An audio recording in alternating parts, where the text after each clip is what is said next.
What's going on, guys? Travis Ballinghoff here. Welcome back to the channel.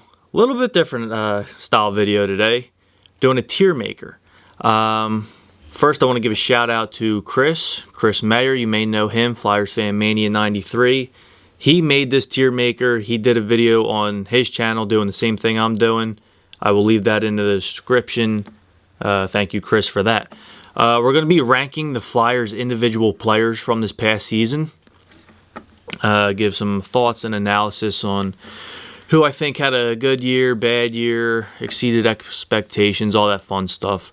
Let's get right into it. So Kevin Hayes, I think we're just going to start him off with a C. I wish I could divide that up into the first half of a season and the second half. As we all know, he battled through a lot this season with the passing of his brother in the offseason. And then the core muscle injury that pretty much bugged him all year. I'm real tired of this core muscle injury as a Flyers fan. I mean, we've dealt with it with him, Elliott, Ghost, G, Nolan Patrick his rookie year. I mean, we saw it this year. You can barely move when you're first coming back from that injury. And you pretty much just have to play through it and beat the scar tissue off. And once he did that and came back, I mean, I think he sat out, 4 different times, was it? 3 or 4 different times. That final time when he finally came back and stayed in the lineup the whole season, he was a pretty damn good player for us. He put up good first-line numbers. That's why I don't know really where to put him. Maybe he gets moved, but I think I'll keep him at C for now just because how bad he was, and it sucks, but he was not very effective the first half of the season.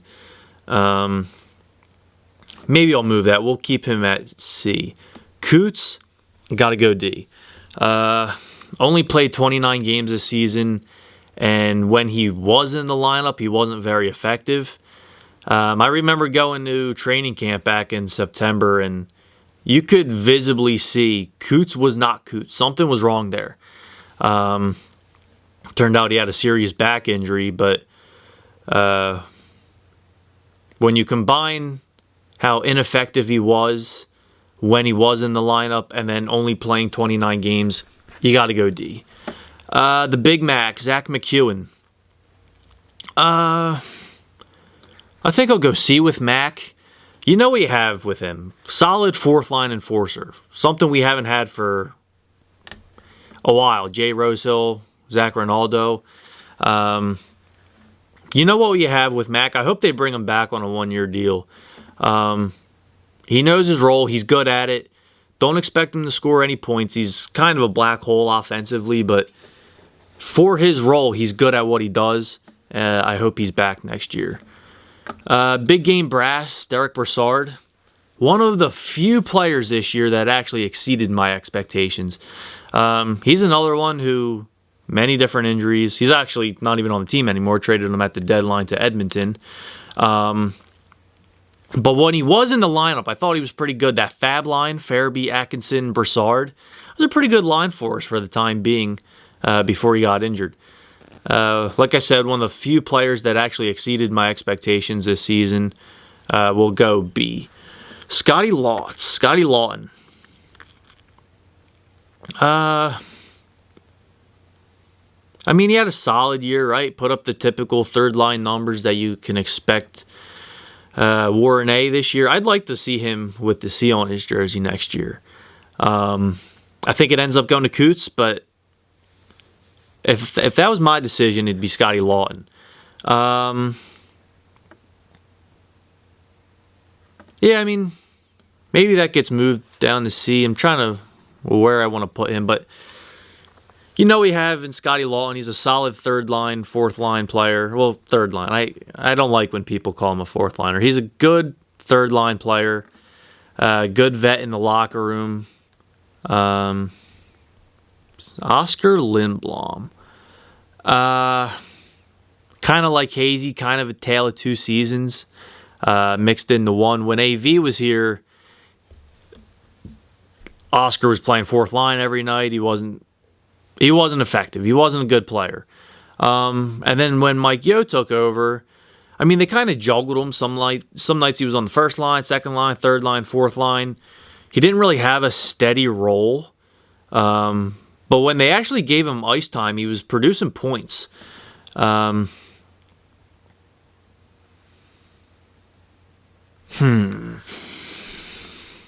think he's another one. He's got to go in the D category. Yeah,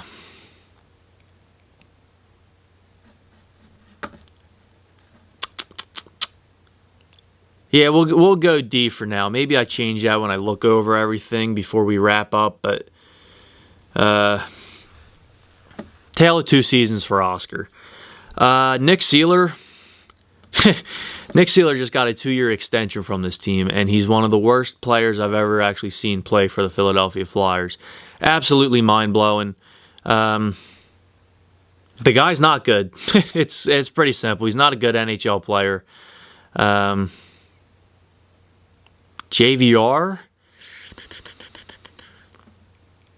So he led the team in goals. He went on a little goal-scoring streak after the Flyers were officially eliminated this season.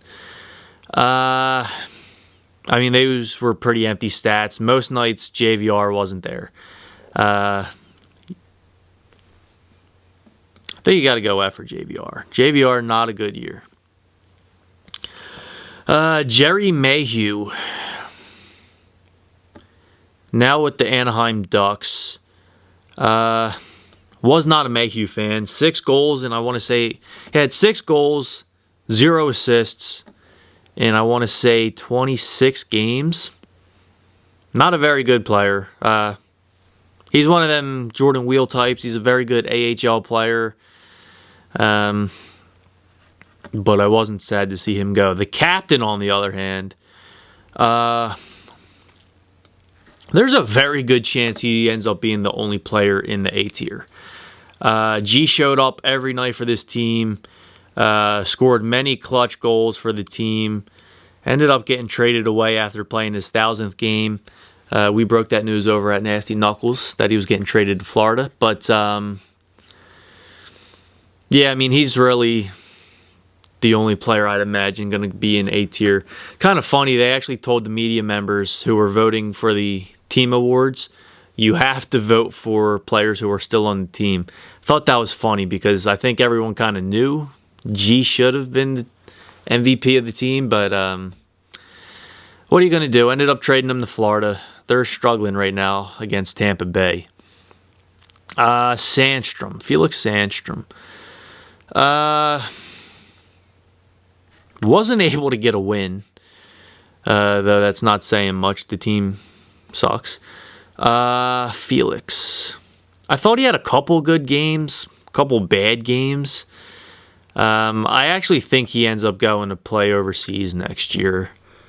I don't think he'll be coming back to the organization.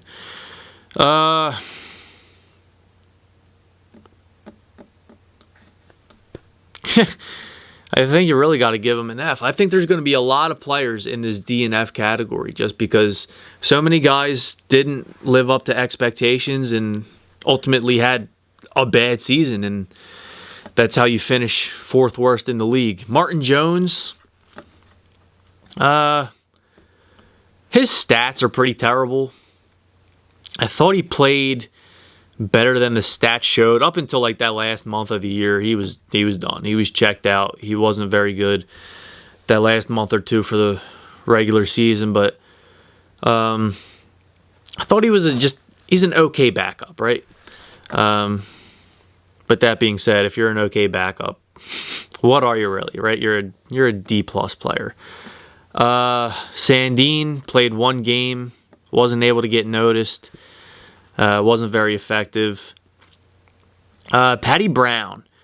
So I'm going to put Brown in the C category because kind of like McEwen, got him off waivers at the beginning of the year. I thought he was okay for his role. I think he's a solid 4th-line player, which exceeded my expectations when we got him. I really didn't think he was going to be an NHL player. He showed to me that if he had to play 4th-line center in the NHL consistently, he could do that. So I'll give him a C. We'll put him in the C tier. The Sonk Daddy Keith Yandle. Terrible season. I was so excited when we signed him. He was one of my favorite players for a long time. I was pretty stoked when we got him, but you could pretty much tell he was cooked. Was not good for the Flyers this year. Was able to set a couple records. He got the Iron Man streak. That was pretty cool. Other than that, though, nothing to... He did hit a couple socks. I think he had 4. I guess those are his highlights of the year. Hayden Hodgson. This is a weird one. I don't even understand why they gave him a contract, because it ended up locking down a contract space and a call-up that they couldn't use on someone like Allison, Lazinski, if they wanted to call up Ratcliffe again. He's kind of like in that Mayhew tier where like he's an AHL player and that's it. Nothing really more to be said about that. Nate Thompson, the Nate Dog, was not effective when he was in the lineup. He's another one who battled a lot of injuries this year. I'm a big Nate Thompson fan. I've met him before. He's a really good dude. But at this point, I'm not sure if he's an NHL player anymore. He was someone I was excited they brought back. I thought, all right, well, we have our 4th line center until maybe Lazinski's ready or one of them guys. But he ended up playing. Once he came back from his injury, he played every night, and he just wasn't very good. Cam York.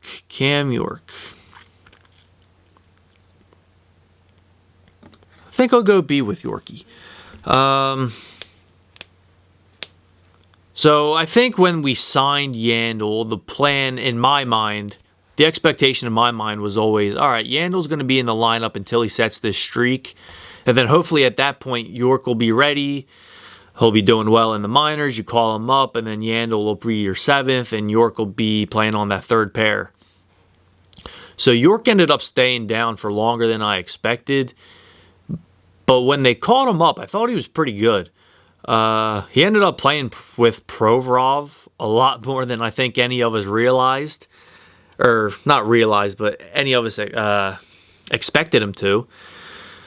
But I thought he played well, and I thought Provorov was having a pretty rough season until York came on his line. I think he elevated Provy's game is what I'm trying to say. York showed me a lot of good signs. He would be in my opening night roster next season. Bobby Brink.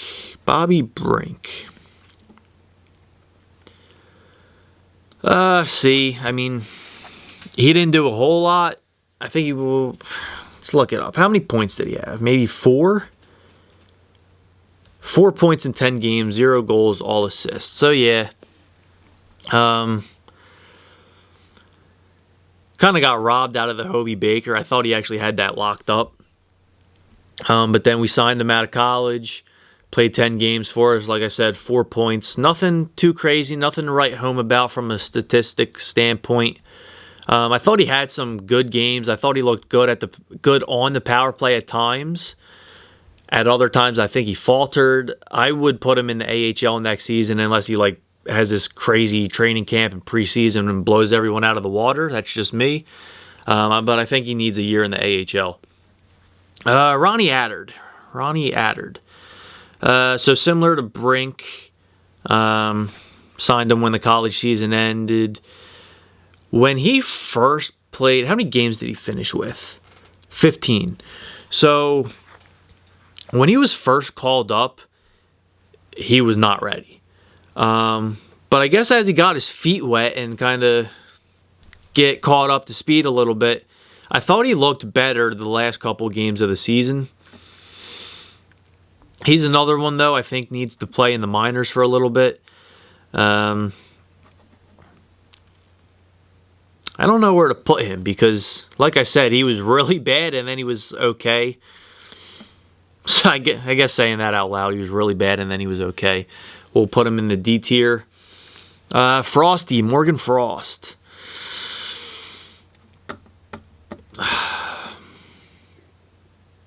So I think Frost played better than his stats showed. I'll give Frost a C. When Owen Tippett came over, I thought that line was pretty effective. They weren't getting rewarded enough. So that's why I'm only going to give him a C. But I thought he played I thought he played well, to be honest with you. I thought we were going to see him in the minors for longer than we did. He finally got the call up, and he was deserving, so he played pretty well in the minors. My thing, though, is that they really didn't put him in position to succeed. I would have played him with G and TK. Excuse me. I would have played Frost with G and TK pretty much up until G got traded. I mean, they were putting him third line, fourth line. They're playing him with guys like... who the hell was he playing with? Mayhew. He was playing with Mayhew for a while. I mean, giving him bottom 6 minutes and playing him too much in the defensive zone. Like, why they didn't put him in position to succeed. And that was for a while. That went on for a while. And then that line of Cates, Frost, Tippett, I thought that was a pretty solid line. Like I said, they didn't put a bunch of pucks in the back of the net, but I thought they dominated a lot of their shifts. We did see too many turnovers from Frost, I will say that. Kind of like the no-look flips through the middle of the ice. He's got to get that out of his game. I'm curious if he's on the team next year. I lean towards no. I think he ends up getting traded. But I think he had an okay season. Noah Cates. So Noah Cates was probably, along with York, the only one of these kids that actually showed me something that I liked what I saw.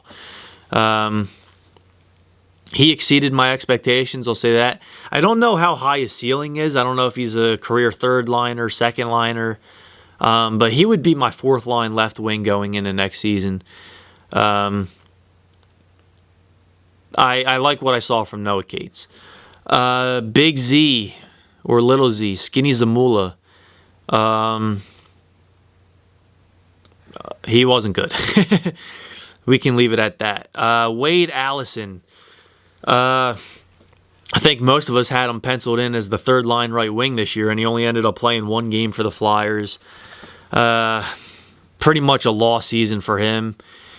Played one game, got injured, was never able to get recalled.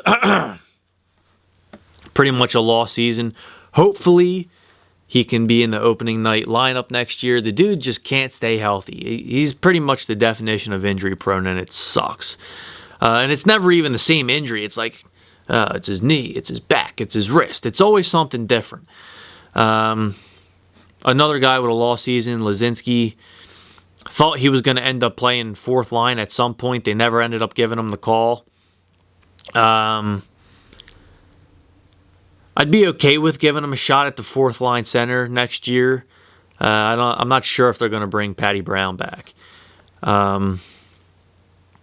But I think the thought process was always, all right, he's going to be the fourth line center at the end of this past season, what we're talking about, and ended up only playing one game for us. He battled through a lot of injuries. I think he struggled at the AHL level. I think Lappy actually called him out. That's kind of read a little bit about that. I didn't watch too many Phantom games this year. Jackson Cates, Noah's brother. Not a good NHL player. I don't think anything more needs to be said on that. Like I said, there's going to be a lot of players in this D and F range, and when that happens, you're probably going to finish at the bottom of the league just like the Flyers did. Justin Braun. So I thought Braun, you know what Braun is, right? He's a solid third-pair defenseman. He's a good penalty killer. The problem is he was supposed to play third pair with Yandel this year, and that only lasted about 2 weeks, and then he pretty much played with Provorov for a while. At times he was good.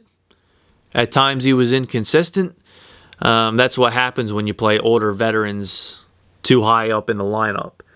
I'm actually not against bringing him back. So they traded him to the Rangers at the deadline. They ended up, kind of like I mentioned earlier, York took his spot on that first D pair for a while. I would not be against next season a third pair of Cam York and Justin Braun if they wanted to explore that and if he wanted to come back. Not sure why he would. I'd imagine he's trying to go out with a cup. He doesn't have too many years left, but I'm not against bringing him back. He was probably the best defenseman on the team besides Sanheim, who I don't see that. Oh, there he is. We'll get into him shortly. Cubes. Knack Attack. Nick Bell. I really like Knack, and so little speed up, catch up here. Had a really good training camp, had a really good preseason. Started the year on the fourth line, and it seemed like everything went to shit, just like it did last year for him. That 1920 season, I've never seen someone be such an effective forechecker. He was so good in that Alain Vigneault system, had a really good bubble. And then going into last season, 2021, taking too many penalties, not being a good forechecker pretty much. He's not coming up with pucks down low. And I guess he was trying too hard, maybe. That would make sense in my mind. That would explain all the penalties. So fast forward to this past season, 21-22. Really good preseason, really good camp. And then as soon as the regular season started, the same thing. He's trying too hard. He's not coming up with loose pucks. He's not like... I don't know if I want to say he was the best forechecker I've ever seen, but like he's got to be up there. He was really effective, and we didn't see that the last 2 years. So then they end up waiving him. Colorado picks him up. He's playing third line for them. Very, very good depth player for them. He's putting up solid points for a third liner. He's not taking penalties anymore. While his time with the Flyers, it was F tier. You know what I'm saying? But it's such a mystery. Like, was he trying too hard? I don't know. That's what I think. Sanheim. Put him in the B tier. I've always thought of Sanheim as kind of like a comparable to Matt Carl. Like, while Carl was here, he was usually on that top pair with Prongs. I always thought Carl was better suited as a second pair defenseman. And I think the same with Sanheim. I think he's a very similar player to Carl. Inconsistent second pair offensive defenseman. When he's good, he's good. And when he's bad, he's bad. And there's really no in between. But I thought he was the best Flyers defenseman this year. I don't know if that's saying much. But he exceeded my expectations for the past year. I'm curious. We'll get into Provorov here shortly. One of them guys aren't going to be here next year. That's just a hunch I have. I think it's going to be Provy. But Sanheim's due a contract soon, and I'm curious if they don't want to pay him. Rasmus Ristolainen, Sanheim's defensive partner. I'm just going to be blunt. I don't think Rasmus Ristolainen's a good NHL defenseman. But he brings that physicality that I think you need on the back end. In a perfect world, he's on your third pair, and he brings the physical presence at like a 2 mil, maybe a 3 mil cap hit. But he's a right shot defenseman who's physical and can skate, and for some reason, NHL GMs ooze over that, and you end up overpaying for him. You end up overcompensating in a trade to acquire him, and that's exactly what Chuck Fletcher did. I don't hate Risto as much as most. Like I said, I think if you play him in a third pair role and just let him bang bodies, I think you can do that, but I don't think he's a second pair defenseman by any means. I don't think he should be getting a 5-year contract for $5 million per. I would have traded him at the deadline if I was Chuck. I would not have given up that much to acquire him. What was it, a first and a second and Robert Haig?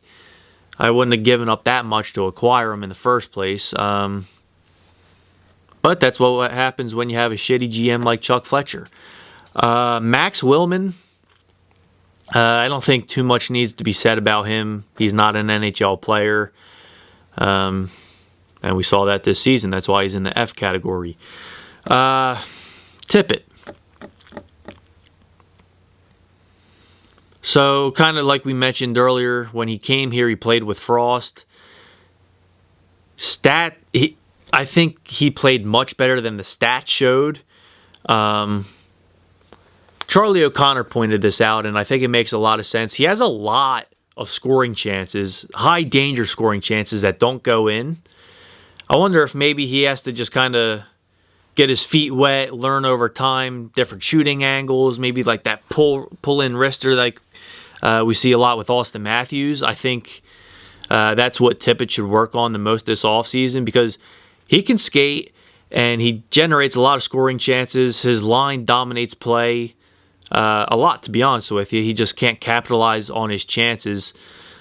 Hopefully he works on that wrist shot in the summer. I'll give him a B. I liked what I saw from Tippett this year. Isaac Ratcliffe. So he had a short stint up here. I thought his first couple games were pretty noticeable. I thought he was winning a lot of puck battles. He was good in front of the net, especially on the power play. And then kind of like Aubé-Kubel, he wasn't as effective, and then he started taking a lot of penalties. Maybe he was trying too hard. They ended up sending him down, and he didn't get a call back up. I'll keep him at C. I think that's a good spot for him. I liked what I saw at times. He showed some flashes. I hope he gets a shot next season. Carter Hart. Another guy who I think played much better than the stats show. He was the main reason why we didn't get blown out on most nights. He kept the Flyers in a lot of games at the beginning of the season.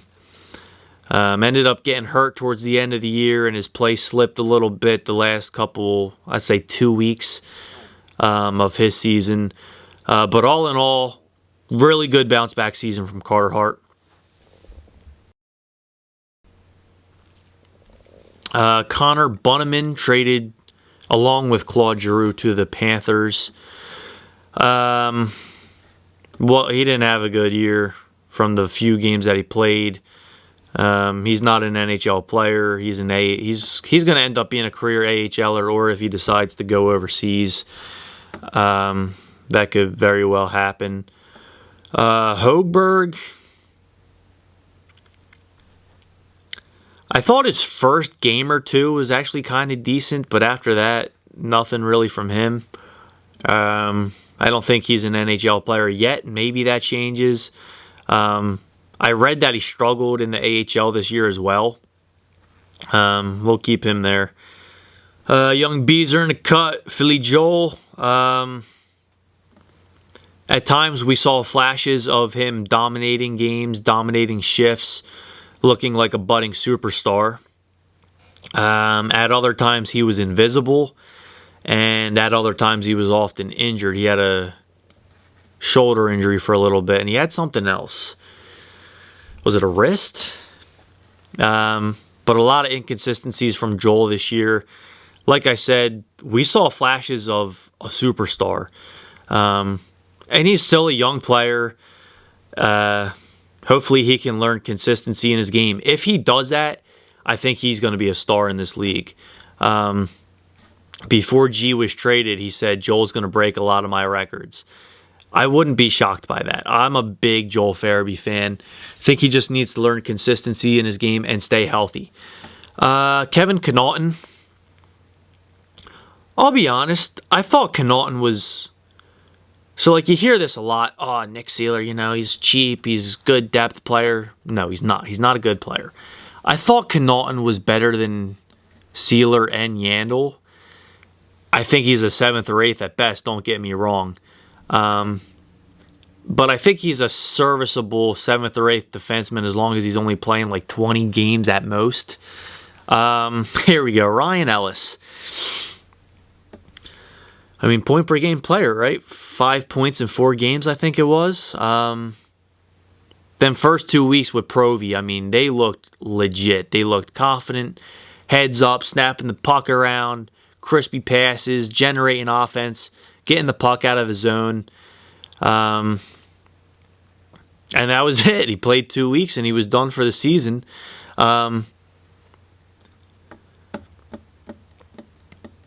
See, I feel like I should knock him down a bit just because he only played 5 games. Availability is the best ability. But just how good he was when... I mean, that's kind of like everything went to shits. And I'm not sure if the Flyers make the playoffs, if he and Coots, never get hurt. But, you know what? I do want to say one thing. I give him credit. It was pretty obvious him and the medical staff had beef. They wanted surgery. He didn't want to get surgery. He stuck to his guns, his body, his choice. I commend him for that. I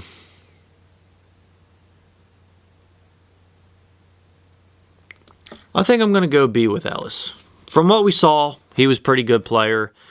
I'm tempted to knock him down to C just because of how the injury played out, though. But I don't know. Maybe I'll change that. Ivan Provorov.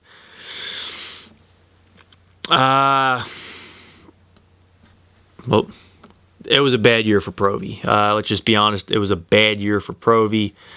I didn't like a lot of the comments he made at the end of the season. Sounded like he didn't want to take any accountability. Not really too sure what to say other than he had a really bad season. He didn't get to play with Ryan Ellis for more than 5 games. He played with Braun for most of the year, who I think Braun outplayed Provorov this year, but at the same time, I don't think that's a good fit for Provy. I think Provy needs a steady, reliable guy who Braun is, but Braun's pretty slow, and I think that always kind of worried Provorov, like, oh, I got to cover for him, I got to get back. Because when we saw him play with York, it was very limited, but Provorov did have a couple good games in there. I'm curious what they do this offseason. I think he's gone. I think they trade him. Maybe Toronto, maybe St. Louis. I know St. Louis wanted him pretty bad. They weren't able to get a deal done the last 2 trade deadlines, actually. So they ended up getting Nick Leddy this year from the Red Wings.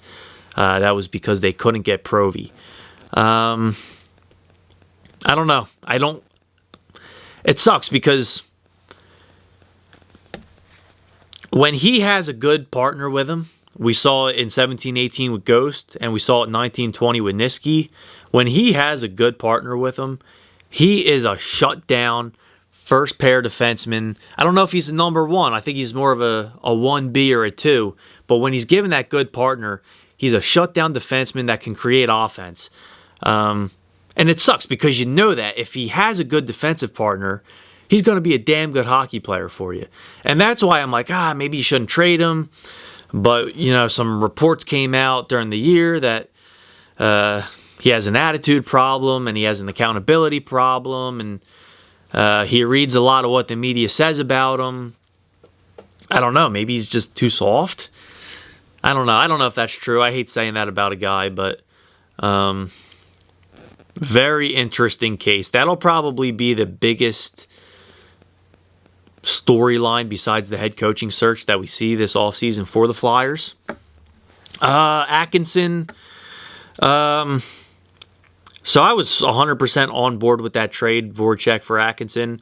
I'm still on board with it. I think the locker room needed a shake-up, and I think the lineup needed a shooter. Atkinson is both of them things. He's a good vet in that locker room. On ice, a lot of streakiness, kind of like Joel as well, kind of like TK as well. A couple lengthy goal droughts. And then when he was hot, he was on fire. He was inconsistent this year. I'll give him a C. And the same with Travis Konechny. Konechny ended up leading the team in points this year. We didn't see many goals out of him. I think he started the year 10 points in 8 games. And then he went on a serious drought. AV ends up getting fired. Mike Yeo takes over as the head guy.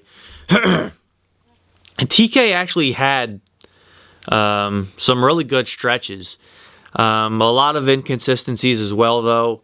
Kind of along with Provorov, I think he's a name to watch this offseason. I personally wouldn't trade him. I think he's a good hockey player who you're trading at a low value. But I think Chuck Fletcher ends up making some moves here, getting some guys in, getting some guys out. I hope that's not TK, but my gut tells me it is. Another thing with him, he talked at the end of the season, him and Danny B,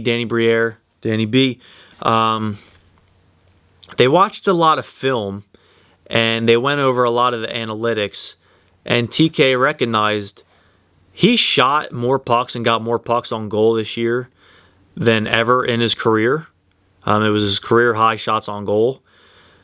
But he had a career low 15 goals, right? Let's take a look here. 16 goals in 79 games. Is that his career low or was last year? Last year he only had 11 in the shortened season. But I expect 30 goals from TK. And he's never done that. He had 24 3 years in a row. He had 24 in 66 games in that COVID year. But I think the kid's got a killer wrist shot. So back to the story. He and Danny Briere watched some film, went over some analytics. He took a ton of shots, but they were all perimeter shots. They're low quality, low danger chances. And he recognized, I got to find more open ice. I got to get myself in high danger chances more often. That was really good to hear. I think that's a good example of a player using both film and analytics, putting the two together, realizing what we can do in the offseason, what we can train to do, what we can get better with over next season. Is that all we have? I'm checking over things, see if I want to change anything. Oscar, I mean, what an inconsistent year. Didn't end up putting too many points on the board. I think you could actually put Hart in the A category, to be completely honest. His stats don't reflect that, but I think his on-ice play did for most of the year. A lot of players in this F category who are just bad this year. It's funny JVR's down there. He did lead the team in goals, so maybe you could put him in the D tier, but there were so many nights where he was just checked out. He's gliding around. He's not moving his legs. Yeah, I think this is it. I mean, you finish with the 4th worst record in the league, you're going to have a lot of players in that F category who just had bad seasons. Yeah, I think that's it. If you stuck around the whole time and watched all the way through, I appreciate you. Please like and subscribe. Helps me out. Helps the channel grow. And I'll see you soon. Peace out.